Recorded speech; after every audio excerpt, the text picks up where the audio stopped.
A collection of the deluge legends of other nations will throw light upon the biblical and Chaldean records of that great event. The author of the treatise On the Syrian Goddess acquaints us with the Diluvian tradition of the Arameans, directly derived from that of Chaldea, as it was narrated in the celebrated sanctuary of Hierapolis, or Bambyce. The generality of people, he says, tells us that the founder of the temple was Deucalion Sisythes, that Deucalion in whose time the great inundation occurred.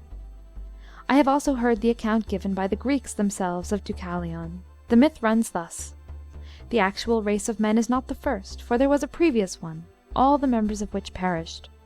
We belong to a second race, descended from Deucalion, and multiplied in the course of time. As to the former men, they are said to have been full of insolence and pride, committing many crimes, disregarding their oath, neglecting the rites of hospitality, unsparing to suppliants. Accordingly, they were punished by an immense disaster. All on a sudden, enormous volumes of water issued from the earth, and rains of extraordinary abundance began to fall. The rivers left their beds, and the sea overflowed its shores. The whole earth was covered with water, and all men perished. Deucalion alone, because of his virtue and piety, was preserved alive to give birth to a new race. This is how he was saved. He placed himself, his children, and his wives in a great coffer that he had, in which pigs, horses, lions, serpents, and all other terrestrial animals came to seek refuge with him. He received them all, and while they were in the coffer, Zeus inspired them with reciprocal amity, which prevented their devouring one another. In this manner, shut up within one single coffer, they floated as long as the waters remained in force. Such is the account given by the Greeks of Deucalion. But to this, which they equally tell, the people of Hierapolis add a marvellous narrative, that in their country a great chasm opened, into which all the waters of the deluge poured. Then Deucalion raised an altar, and dedicated a temple to Hera, Atargatis, close to this very chasm. I have seen it. It is very narrow, and situated under the temple. Whether it was once large and has now shrunk, I do not know, but I have seen it, and it is quite small. In memory of the event, the following is the rite accomplished. Twice a year sea water is brought to the temple. This is not only done by the priests, but numerous pilgrims come from the whole of Syria and Arabia, and even from beyond the Euphrates, bringing water. It is poured out in the temple and goes into the cleft, which, narrow as it is, swallows up a considerable quantity. This is said to be in virtue of religious law instituted by Deucalion to preserve the memory of the catastrophe, and of the benefits that he received from the gods. Such is the ancient tradition of the temple. It appears to me difficult, says Lenormant, not to recognize an echo of fables popular in all Semitic countries about this chasm of Hierapolis, and the part it played in the deluge, in the enigmatic expressions of the Koran respecting the oven, tanur, which began to bubble and disgorge water all around at the commencement of the deluge. We know that this tanur has been the occasion of most grotesque imaginings of Mussulman commentators, who had lost the tradition of the story to which Mohammed made allusion. And moreover, the Koran formally states that the waters of the deluge were absorbed in the bosom of the earth. Here, the Xisuthros of Berosus becomes Deucalion Sisythes. The animals are not collected together by Deucalion, as in the case of Noah and Khasisatra, but they crowded into the vessel of their own accord, driven by the terror with which the storm had inspired them. As in great calamities, the creatures of the forest have been known to seek refuge in the houses of men. India affords us an account of the deluge, which, by its poverty, strikingly contrasts with that of the Bible and the Chaldeans. Its most simple and ancient form is found in the Satapatha Brahmana of the Rig Veda. It has been translated for the first time by Max Müller. One morning, water for washing was brought to Manu, and when he had washed himself, a fish remained in his hands, and it addressed these words to him: "Protect me, and I will save thee." "From what wilt thou save me?"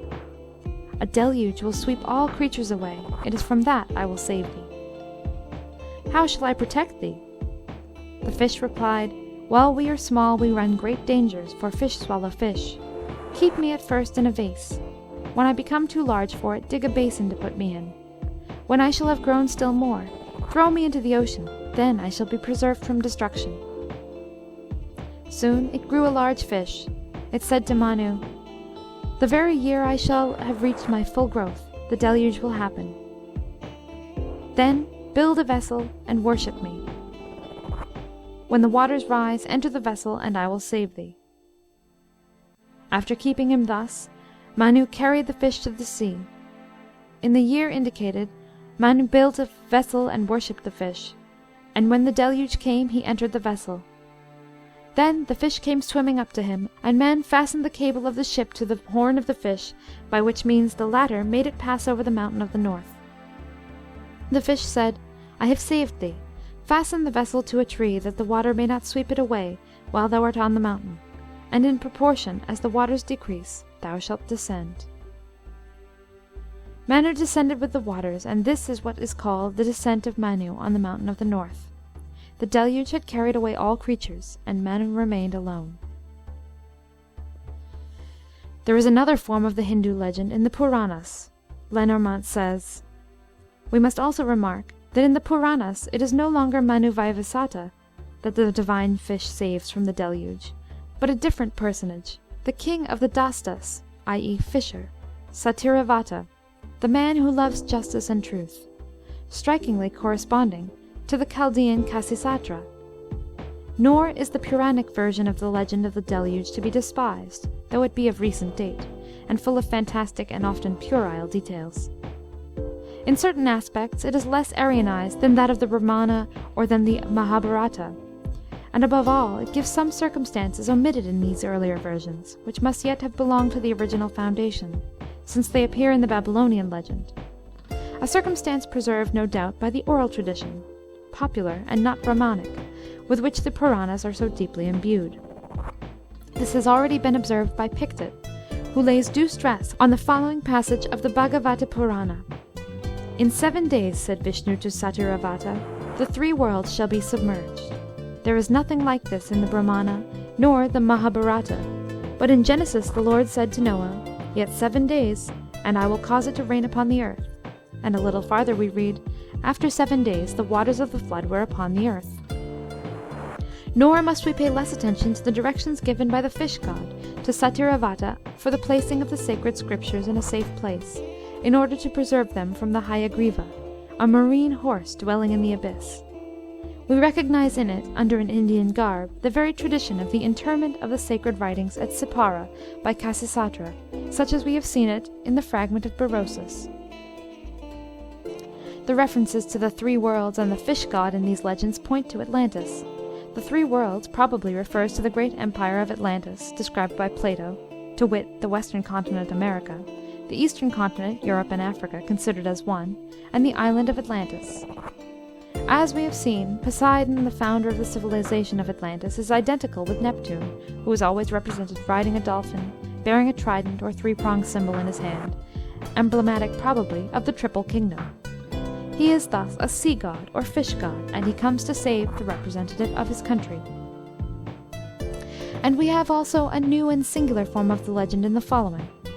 Lenormant says, Among the Iranians, in the sacred books containing the fundamental Zoroastrian doctrines, and dating very far back, we meet with a tradition which must assuredly be looked upon as a variety of that of the deluge, though possessing a special character and diverging in some essential particulars from those we have been examining.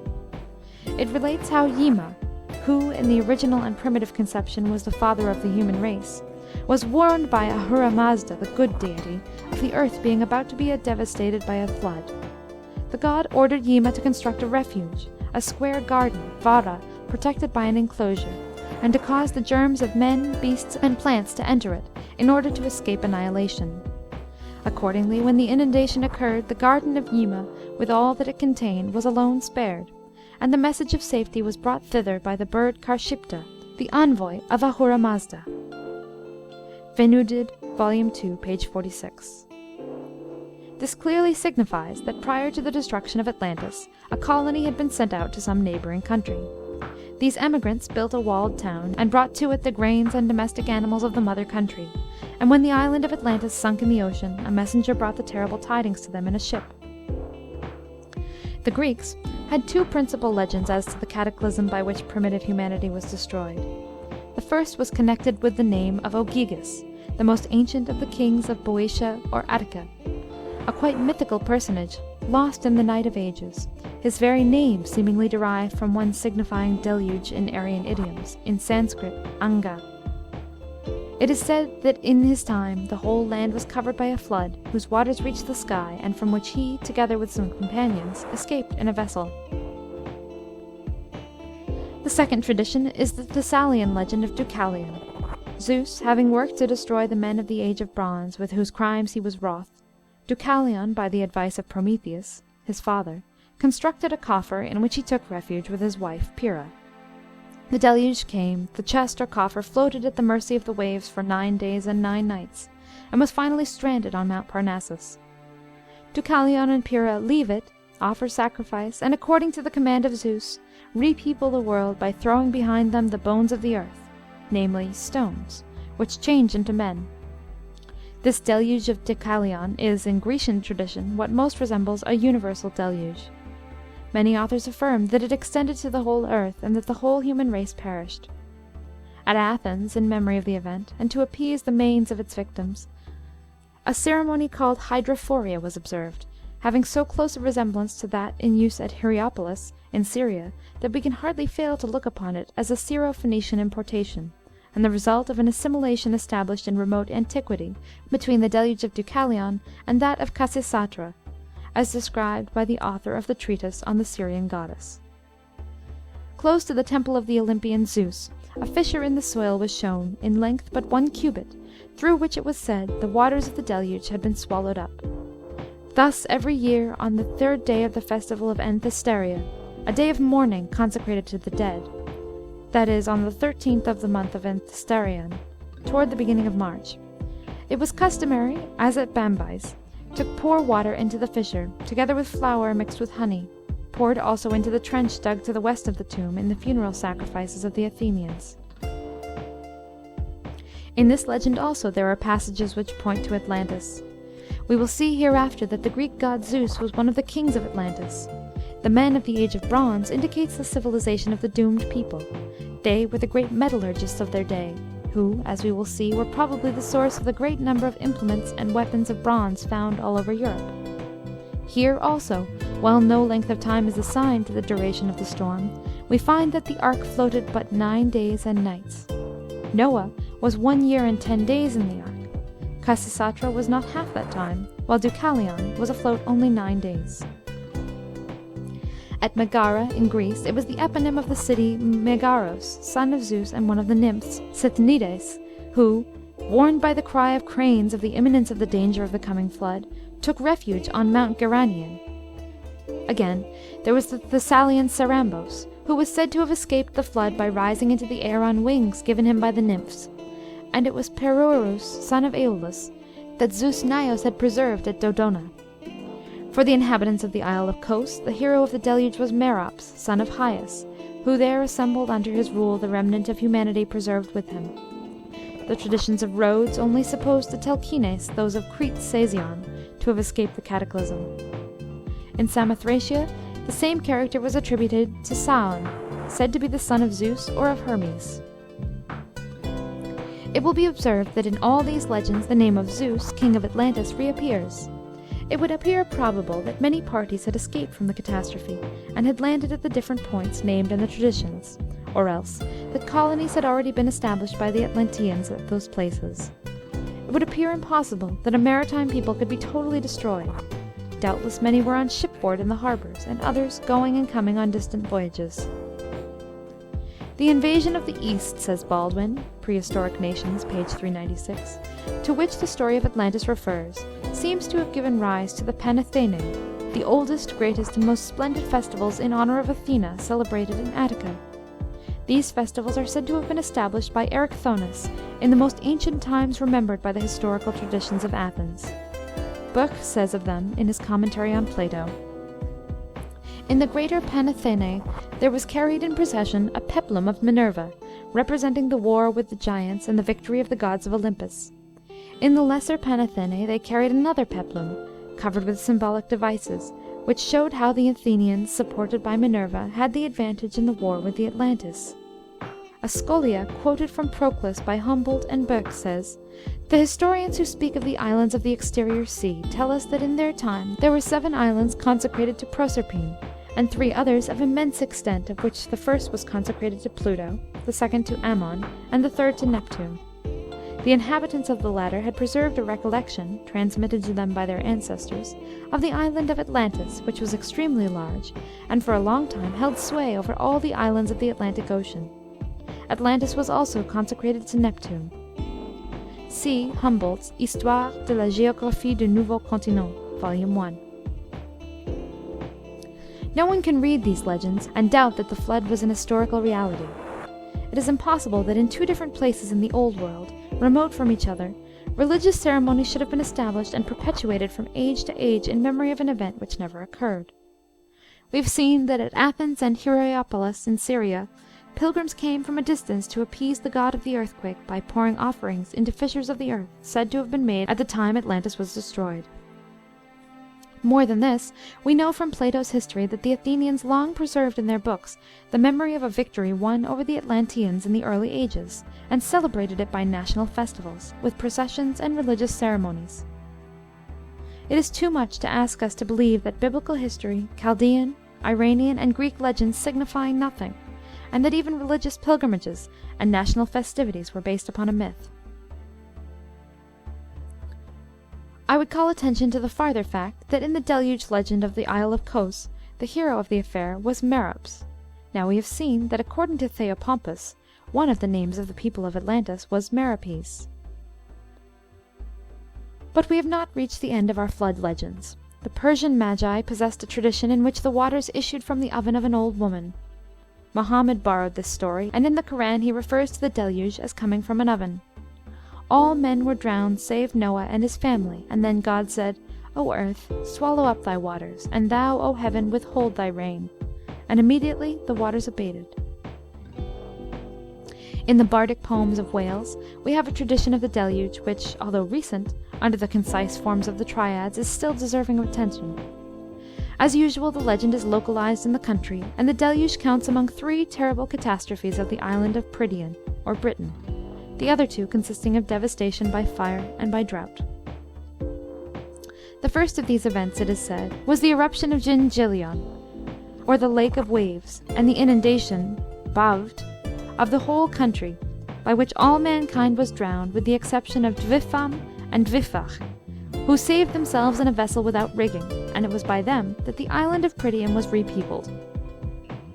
Pictet here observes, although the triads in their actual form hardly date farther than the 13th or 14th century, some of them are undoubtedly connected with very ancient traditions, and nothing here points to a borrowing from Genesis.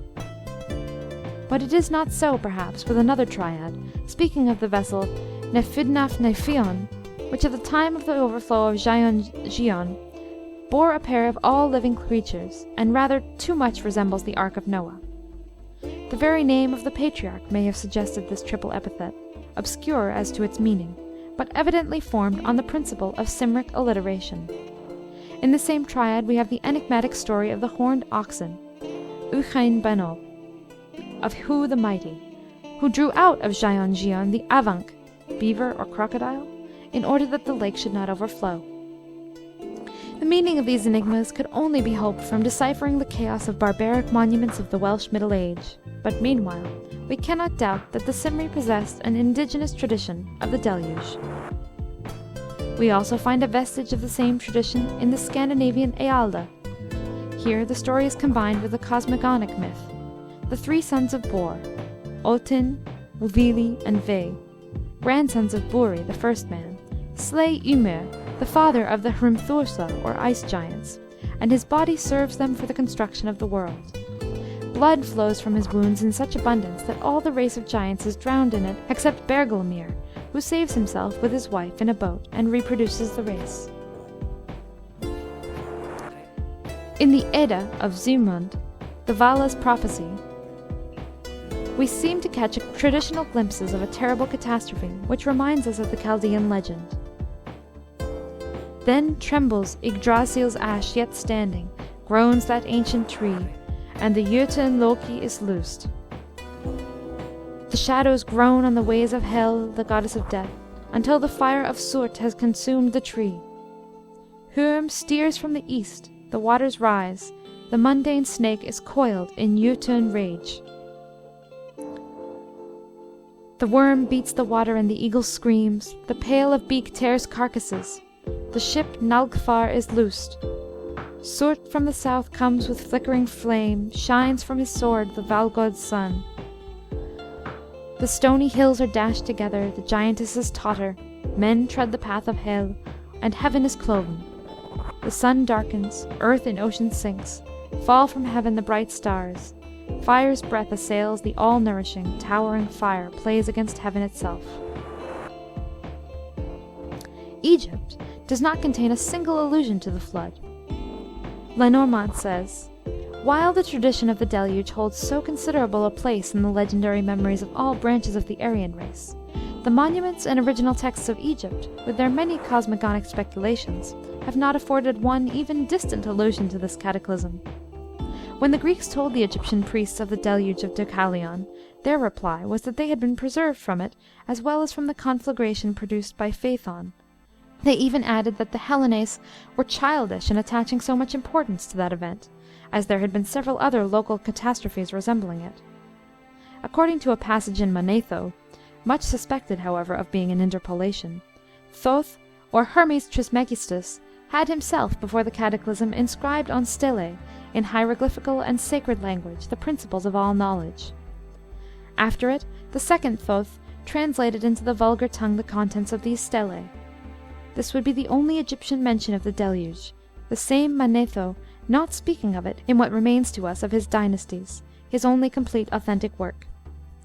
The silence of all other myths of the pharaonic religion on this head render it very likely that the above is merely a foreign tradition, recently introduced, and no doubt of Asiatic and Chaldean origin. To my mind, the explanation of this singular omission is very plain. The Egyptians had preserved in their annals the precise history of the destruction of Atlantis, out of which the flood legends grew. And as they told the Greeks, there had been no universal flood, but only local catastrophes. Possessing the real history of the local catastrophe which destroyed Atlantis, they did not indulge in any myths about a universal deluge covering the mountain tops of all the world. They had no Ararat in their neighborhood. The traditions of the early Christian ages touching the deluge pointed to the quarter of the world in which Atlantis was situated. There was a quaint old monk named Cosmos, who about 1,000 years ago published a book, Topographia Christiana, accompanied by a map in which he gives his view of the world as it was then understood. It was a body surrounded by water and resting on nothing. The earth, says Cosmos, presses downward, but the igneous parts tend upward, and between the conflicting forces the earth hangs suspended, like Muhammad's coffin in the old story. The accompanying illustration, page 95, represents the earth surrounded by the ocean, and beyond this ocean was the land where men dwelt before the deluge. He then gives us a more accurate map in detail of the known world of his day. I copy this map not to show how much more we know than poor Cosmos, but because he taught that all around this habitable world there was yet another world, adhering closely on all sides to the circumscribing walls of heaven.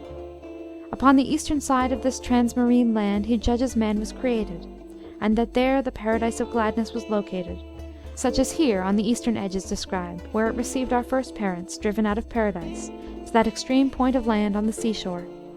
Hence, upon the coming of the deluge, Noah and his sons were borne by the ark to the earth we now inhabit.